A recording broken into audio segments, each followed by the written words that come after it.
Hello, BookTube. I thought I'd take a brief respite from all the kinds of videos today, but I didn't want to do nothing, so I have mail. I thought we'd do some Saturday mails, a fair amount of mail, so I thought we'd go through that and see if we can find anything interesting. And then everything else, the Mega Stuff videos and the Daily Penguin and everything, will resume tomorrow, I hope. So let's take a look at this first one and see what we have. There are a couple of boxes in here that are fairly heavy, so what have we got here? Okay. Oh, okay. I think this was suggested to me by the author as a self-published book that they could send me. I've been reading self-published fiction for the last 24 hours, and it's been wonderful. Not all of the fiction has been wonderful, but the experience has been wonderful.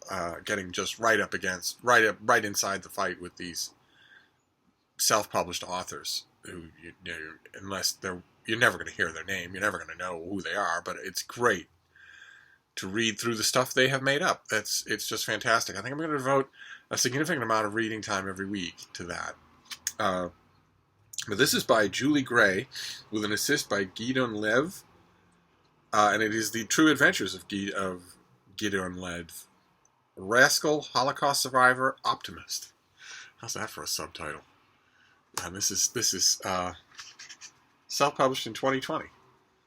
Let's see here. Of the approximately 15,000 children imprisoned in the Nazi concentration camp at Theresienstadt near Prague, less than 100 survived. Gideon Lev was one of those children. Oh, there he is with the author. Look at that. Look at that. Incredible. Makes you think about all those 15,000 others. His is the story of a little boy who never really grew up.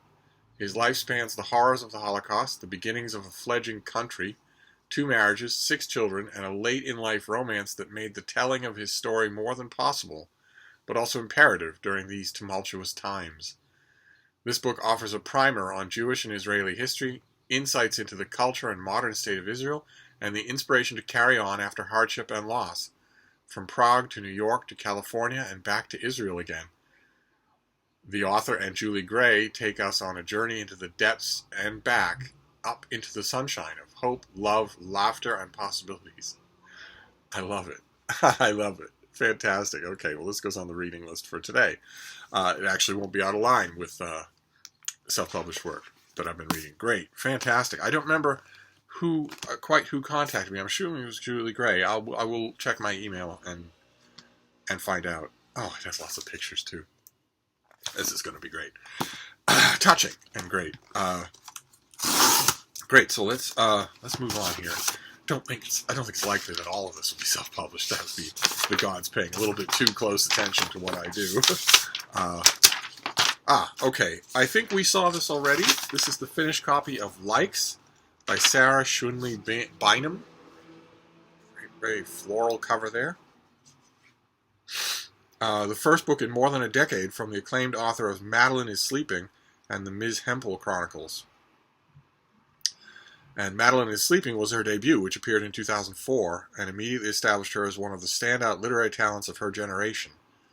The novel was a finalist for the National Book Award, and in the years since it has become a touchstone in a now thriving subgenre of literary fiction that blends the everyday with the fantastical. In the years since that and Ms. Hempel Chronicles, Bynum's output has been a body of exquisite short fiction that has so far only appeared in magazines and anthologies, and it's collected now in this book.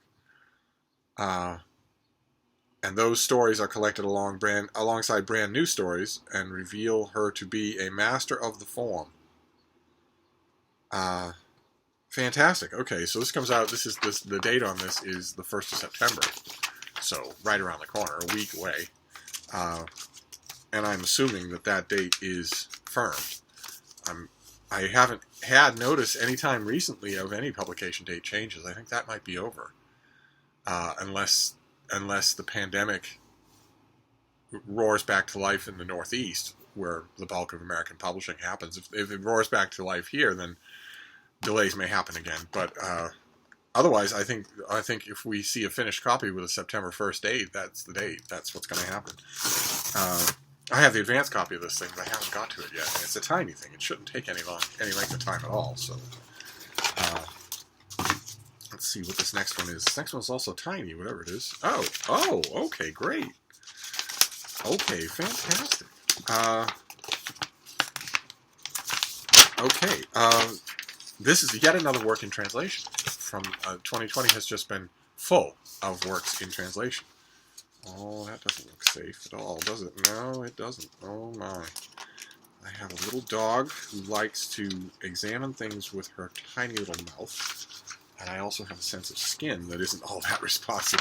Frida's tiny little, she's not going to show on camera because she's sulking, because her tiny little mouth and every other part of her is much more visible now than it was yesterday, because we had a mega trim session. A massive trim session, with her quietly protesting the whole time, putting her hand up on my arm and looking me in the eyes with big liquid eyes of hers. And I was reminding her periodically throughout this trimming that, yes, you are trying to stop me, and yes, you are acting all alarmed, and yes, you are looking beseechingly into my eyes, but you have not had the slightest bit of discomfort. This isn't hurting or even discomforting you at all. All you're doing here is reacting to the sound of the scissors. That's all. But it came out. It worked out rather well. I decided to start all the way at the tip of the tail and just work my way forwards while gently holding her in place. And it largely worked. Even when it's something she doesn't like, she's a very, very good dog. As a result, she has to be more comfortable. We'll do a little bit of touch-up, follow-up tomorrow, but otherwise I think she's good for a week or two. Oh boy. Okay, fantastic. All right, this is a new translation of Beowulf by Maria Davana Headley. Very evocative. New translation of Beowulf. Starred review from Kirkus. Okay, what have we got here then? Okay. The sheet here has the date on this as August 25th. And the sheet entirely consists of blurbs for her book, The Mere Wife. We have blurbs here from Emily Wilson, who translated the Odyssey, a blurb from Margaret Atwood, blurb from Michael Upchurch in the New York Times, Ron Charles in the Washington Post, Sam Sachs in the Wall Street Journal, Michael Berry in the San Francisco Chronicle, Entertainment Weekly blurbed it, loved it, Boris Kochka, Jennifer Kay in the Associated Press. Okay, a huge amount of blurbs. Nothing tells us what is this thing. Of course, you all know what it is. It's a 1,000-year-old epic. Let's see here. Oh, lots more links on the back too, or blurbs, but all for The Mere Wife. Most of them, looks like. A man seeks to prove himself as a hero. A monster seeks silence in his territory. A warrior seeks to avenge her murdered son. A dragon ends it all. Okay, all right. Okay, all right. I'm thrown off a little because most of that is wrong. As a summary, if that's supposed to be a summary of Beowulf, most of that is wrong. Beowulf is not trying to seek to prove himself as a hero. Grendel's mother is not a warrior who seeks to avenge her murdered son. Grendel his main goal is not to seek for silence in his realm. That is weird. That is a weird way to characterize Beowulf. That is casting the hero as a striver for validation. That is casting the monster as a victim. That is casting the equally monstrous mother as an avenger. Okay. Well, anyway, nearly 20 years since the last major translation of Beowulf, here is a radical new verse translation of the epic poem, which brings to light elements that have never before been rendered in modern English. The translator's version transforms the story we know... Oh, hello, baby. Oh, morning, little Beowulf. Transforms the story we know of monster versus heroes into a tale in which those two categories entwine, in which justice is rarely served, and in which dragons live among us. Okay, there's only one dragon in Beowulf, and justice is served when the slaughter of the men at Hrothgar's Hall, Heorot, is destroyed. Anyway, while researching her translation of Beowulf, the translator Headley unearthed significant shifts in the understanding of the poem over the centuries, discovering lost nuances and long-ignored dynamics. The result is that the familiar elements of the epic poem are seen with a fresh eye towards gender, genre, history. Beowulf has always been a tale of entitlement and encroachment.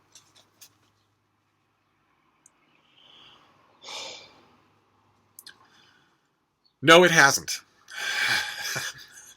Powerful men seeking to become more powerful, and one woman seeking justice for her child. But this telling brings new context to an old story. Okay, alright. It has always been a tale of entitlement and encroachment. Okay, alright. Well, that's just the back of the book, right? That isn't the translation at all. That isn't the translation is its own thing, and the author might not have been paying attention to every jot and tittle on the back copy of the book.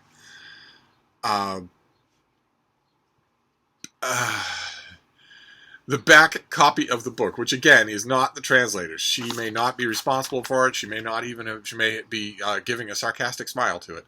But the copy on the back of the book makes this sound like an SJW perversion of Beowulf, like a social justice warrior, progressive, down with the patriarchy rendering of Beowulf. There is nothing like that in the poem. The poem is not in Venusian or Old Barsoomian. The poem, with a little discipline, can be read by you today. It doesn't have mysteries like that. It's not like it's in some far unknown language and we don't know what it says, so we're at the mercy of the translator. And those things are not in the poem. You would have to bring them to the poem. It is in no way a 21st century grievance culture poem. In no way is it that. There are a whole bunch of other tensions going on in the poem, and there's a whole bunch of stuff for a translator to uncover and to enhance or to downplay, but not to add, not to import to the book. So I don't know what to do. I don't know what to do. Well, I was going to say I don't know what to do about that, but I know exactly what to do about that. I will read the translation. I will skip the introduction in case it's written by the translator, and just read the translation and let it sit for a while. So do we have a date for this? Oh, right. That's right. August 25th. How does this begin? Okay. All right. Freedom. Stop that. Beowulf, the poem, begins with a famously gnomic single-syllable utterance. Hap. So. Hark. That sort of thing. It's sort of a ramming of the steel-shod staff on the floor to get the attention of a rousing hall. It's not really meant as anything other than that, as just getting attention, getting the attention of the audience. And it has been translated in all of those ways. So, hap, hark, that sort of thing. Our translator translates that first sound as bro. Bro, tell me we still know how to speak of kings. In the old days, everyone knew what men were, brave, bold, glory-bound. Only stories now, but I'll sound the Spear-Dane's song, hoarded for hungry times. Their first father was a foundling. Skilled Sefing, he spent his youth's fists up, browbeating every barstool brother, bonfiring his enemies. That man began in the waves, a baby in a basket, but he bootstrapped his way into a kingdom, trading loneliness for luxury. Whether they thought kneeling necessary or no, everyone from head to tail of the whole of the whale road bent down. There's a king, there's his crown. That was a good king.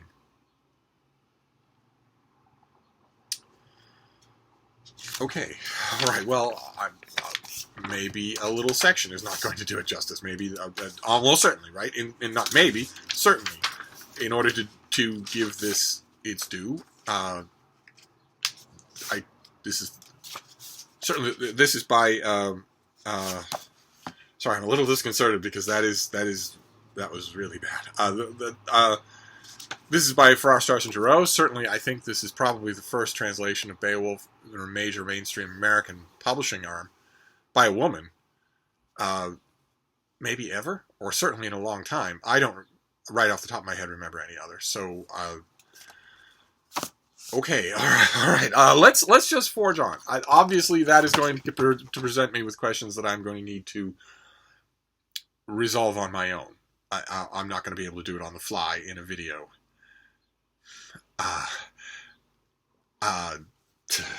Okay. I'm a little bit disconcerted. The description of the poem is not accurate, and the opening translation seems political. 21st century political, 2020 political. The type of thing that the author, with her shaved head, would declaim angrily in a black turtleneck in the Cantab lounge to a microphone, and get cheered wildly by the audience who wouldn't dream of reading Beowulf, because there's a suspicion, we don't know for sure, but there's a suspicion that it was written by a white man. And if there's even a suspicion that a book was written by a white man, then burn it, and burn the man, and burn the schools that teach it, but don't read it. Under any circumstances, don't read it. Unless you can be 100% sure of the race of the author, your racism won't permit you to read the book. And maybe in that audience, if there had been one Old English scholar who said, what is that? I don't even understand what that is. That isn't Beowulf. It isn't even a free translation of Beowulf. It's something weird and other. It's entirely possible that that person would be dragged outside and curb stomped, no matter how old he was, especially if he's white and male. The original trappings of this, the initial trappings of it, the description on the back, and the beginning of the translation don't bode well, but that's not enough to judge the whole translation. It's a major undertaking. It's a major thing. I'm sure it's going to get reviewed everywhere. So I need to spend a little more time with it than I have. So let's just move on. We've got more packages to do here. Bro.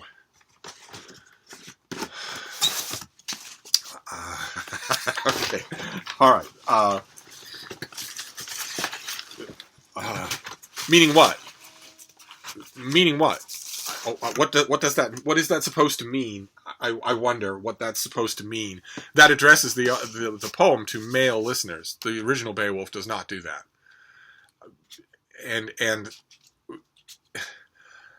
so why is that done? You're obviously not addressing your poem to male listeners. So are you mocking them? Are you addressing it to an all-male audience because you're going to characterize that audience and the poem as stupid, rapey, patriarchal, and then you will correct things? Is that why it starts off with bro? I don't know. We'll just give it a rest and we'll give it a try. In fact, I'll have to give it a try fairly soon because it's coming out soon. Actually, let me tell you something useful instead of ranting. Yeah, this is exactly what it's going to look like. It's going to be a $15 paperback. It's not coming out as a hardcover. Okay, then this next one is something we've seen before. This is the finished copy of something we've seen before. Oh my. Oh, goodness gracious. Oh, this is lovely.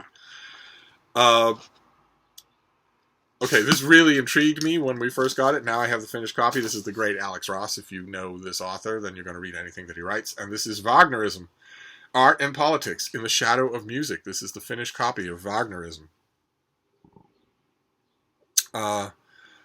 Which has, wow, okay, it has the trifecta. It has starred reviews from Library Journal, Kirkus Reviews, and Publishers Weekly. That's no easy thing to do. As I've mentioned on this channel, those stars are at the discretion of the reviewer. And no amount of pressure from a publisher, no predisposition on the part of an editor at any one of those journals can give a review a star if the reviewer doesn't want it starred. And that means a lot, therefore. Okay, what have we got? We saw this already. The date on this is mid-September. I bet that's true. I bet this is coming out in mid-September. Let's see here. Wagner is a towering figure in the history of modern music. Creations such as Tristan and Isolde, Parsifal, and the epic Ring cycle are staples of the operatic canon. Thankfully, they're not. They're expensive to put on, and they drive the audience away in droves, so they're specialty items in the operatic canon. And powerful works of art that transcended boundaries in their day and continue to resonate deeply with contemporary audiences. Show me an audience, a contemporary audience member, that has anything resonate with them when they sit through the Ring cycle. except how far away the bathrooms are. Show me any resonance other than that. There isn't one. It is junk. This composer largely composed junk. Of course, Wagner is also perhaps the archetypal problematic artist, casting a dark shadow over the 20th century. Because of his anti-Semitic and nationalist views during his lifetime, and the Nazi Party's posthumous embrace of his work, Wagner's legacy is inextricably bound up with modern history's most horrifying tragedy. But as Alex Ross, in his brilliant and ambitious new book, deftly demonstrates, boiling Wagner's legacy down to this single facet, as salient as it is, overlooks the countless other surprising corners of art, literature, and history where Wagner's influence can be found. Perhaps no other single figure has loomed as large over the whole of modern art, culture, and ideas. To quote Nietzsche, as you would have to, Wagner sums up modernity. It can't be helped. One must first become a Wagnerian. Okay, all right. I'm thinking that was the galloping syphilis talking. And so Wagnerism is neither a biography of the composer nor a book primarily about his music. Instead, Ross's magnum opus can be read as nothing less than a secret history of modernism as viewed through the lens of Wagner's work and its influence. In these pages, Ross takes us from the French symbolists to the great works of 20th century literature, to the Chicago School of Architecture and the painting of the Belgian Art Nouveau. Ross shows us how queer and feminist trailblazers, mystics, Satanists, socialists, and yes, fascists, all found inspiration in Wagner's work. Okay, well, I've had this and I haven't got to it. I know I'm going to be arguing with this author on almost every page, but in his case, unlike perhaps other books in this hall, that is most welcome. Most welcome. I think I'd be willing to bet that a large part of this I will consider to be just plain wrong. But challenging all the same, thrilling all the same, so we shall see. As long as you, as dedicated Donoghue listeners, take away the main import of Wagnerism, which is that Wagner's music isn't worth listening to. It's junk. It's bombast in musical form. It's Mein Kampf in musical form. Empty, kettle-banging, talentless bombast that has as its primary feature, aside from the loudness, aside from the anger, aside from the very pointed directions of its rage. Let's not sugarcoat things too much. It's not like it's just a ball of rage out into the universe. It's not Walt Whitman. Aside from all of those things, the number one salient, to use that pub sheets word for Wagner's music, is boring. Aside from anything else that it is, it's boring. So, as long as we have that takeaway, and again, I'm not telling you to rely on my word at all. If you live in a metropolitan area and you are unlucky enough to have a Wagner work on the schedule, instead of Brahms, what on earth is wrong with a schedule entirely composed of Brahms and Boccherini? Nothing is wrong with that at all. Maybe a little John Philip Sousa mixed in. But instead, if your local symphony puts on a work of Wagner, you may say, well, no, I don't want to do that because it's plague time, so I'll just get a long-playing LP or I'll get a big CD box set. Okay, fine, although the real experience of Wagner comes with the aforementioned restrooms. It comes with the aforementioned realization that you cannot move from your seat for the next 6 hours of interminable, top-of-the-lungs wailing about nothing. And you won't have that if you listen to LPs or CDs at home. You'll be able to get up and take bathroom breaks all that you like. Or turn it off when it gets tedious and go play with the dog or something like that. You don't get to do that in the audience. I guess, in that sense, maybe that experience of Wagner is over. In America, anyway, for the foreseeable future. But one way or another, that is the pure Wagner experience, is Wagner with the bathrooms. But you want to listen, don't take my word for it either way. If you don't believe me, feel free to listen to Wagner. Make sure you pick a work that's over an hour long, although you'd be hard-pressed to find one that's under an hour. I'm sure you could find a lot of Wagner on YouTube if you were sick enough to go looking for it. I'm sure that there's a lot of it there. For all I know, the whole Ring Cycle is on YouTube. If you want to listen to it, you want to see if I'm right about this, what you should do is try and simulate the concert hall experience. So if you're listening to Wagner, let's say Parsifal or whatever, Tristan and Isolde, if you're masochistic enough to voluntarily listen to Tristan and Isolde, let's say on YouTube, once you hit play, you have to simulate the audience experience. So don't hit play while you're on your couch. Don't hit play while you're sitting on pillows in bed. Instead, take a chair, hardback folding chair, put it in the middle of the living room, and sit on that while you listen to Tristan and Isolde. And realize that it's only at the breaks that are in the score that you can get up and go to the bathroom or get some water or do anything. Only then, and nothing else. Make a point of it. Make a game out of it. That you can't get up and move except at those recognized breaks in the score. And see how you feel. And see how you like the Wagner experience. It won't be just the length. It will be the wailing, bullying tedium of the music that will make you want to get up in 20 minutes. Whereas, if you put on Dvorak, Symphony No. 9 from the New World, if you put on The Four Seasons by Vivaldi, if you put on the Jupiter Symphony, right?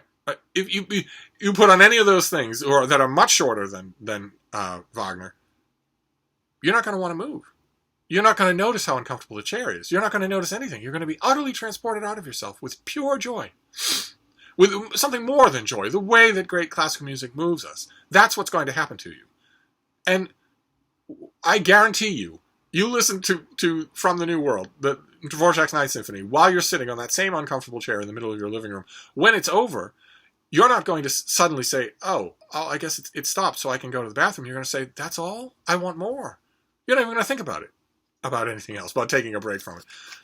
So again, with this, as in all things, if you don't believe me, put my opinion to the test. That's as simple as that. Wagner will help to make my point. But anyway, now we have the boxes, and then I have to go. So let's see what this first one is. These are probably going to be finished copies still. It's probably going to be just a lot of finished copies. That's great. Yes, okay, this is a finished copy. Oh no. Oh, goodness. All right, this is another David Murphy book. This comes out in mid-September. I really need to go to the post office and just mail off books to people. I really do. I mean, it's not going to get any safer than it is now. So I really need to do that. This is the finished copy of Mark Levinson's book, Outside the Box, How Globalization Changed from Moving Stuff to Spreading Ideas. I'm going to guess that Mark Levinson is Ivy League. Let's take a look and see. He's author of several books. He was formerly finance and economics editor at The Economist and a senior fellow at the Council of Foreign Relations. He lives in Washington, D.C. Okay, he was formerly a senior fellow at the Council of Foreign Relations. Where is he now? He lives in Washington, D.C., but does he teach in a major school? I don't know. That'd be my guess. The cover of his book shows shipping containers. The claim that globalization has moved from stuff to ideas is the type of thing you could only say if you were in the gilded confines of academia. Because every single harbor anywhere in the world has quarter-mile-long tankers filled with boxes just like that. Filled with shipping containers. Stacked everywhere. All in the holds, all over the deck. It's very much still a stuff thing. But let's see what we have here. In this book, he offers a fresh and lively history of globalization, showing how it evolved over 2 centuries in response to changes in demography, technology, and consumer tastes. And then there are some bulleted points here. Globalization has been underway since the 1830s, but the quarter century that began around 1987 was a unique stage marked by complex international value chains that led to explosive growth in international trade, cross-border lending, and foreign direct investment, raising living standards for hundreds of millions of people and offering enormous benefits to consumers. Globalization is by no means dead, contrary to the pronouncements of many pundits, but it is taking on a different form in which the flow of steel boxes filled with goods will matter less than the flow of ideas and services around the world. Okay, the author is obviously going to maintain that and argue it. Okay, great. If he can convince me otherwise, that's fine by me. Fantastic. All right, so at least in the book, he's positing something that hasn't happened yet. That's interesting. I think I have an advanced copy of this. Maybe I even sent an advanced copy to David Murphy, but I haven't. This is clearly more his line than mine.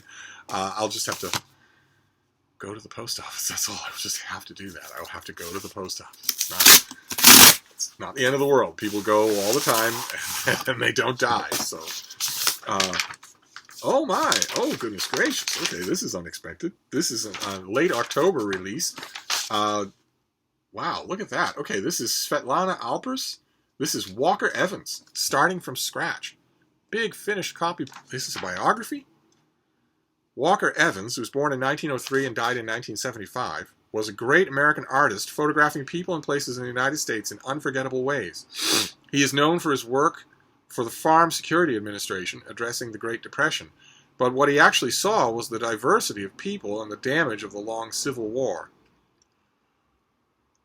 In this book, art historian Svetlana Alpers explores how Evans related to the craft of photography. She documents how Evans left dreams of being a writer to become a photographer, how he saw photography as a fresh act of looking, and how photography as a particularly American medium helped Evans capture a nation starting over. Alpers also brings Evans' techniques into dialogue with the work of a global cast of important artists, from Flaubert and Baudelaire to Elizabeth Bishop and William Faulkner, underscoring how Evans' travels abroad informed his quintessentially American photographic style. Okay, so it's not quite a biography. It's more an artistic study, and with literature involved as well. There's lots of Walker Evans photography in here. I guess that would be inevitable. Lots of period photography as well. How on earth would you bring it into line with... well, I guess I'll find out. How fascinating. Oh, wow. Oh, my goodness gracious. Oh, good Lord. This must have been expensive to produce. The beginning of the book, before you get to the text itself, is all pictures. The beginning of the book is all Walker Evans and other stuff. Just a gigantic photographic inset at the beginning. I like the strategic decision there. What is that decision saying? It's saying these things are the important part. That's great.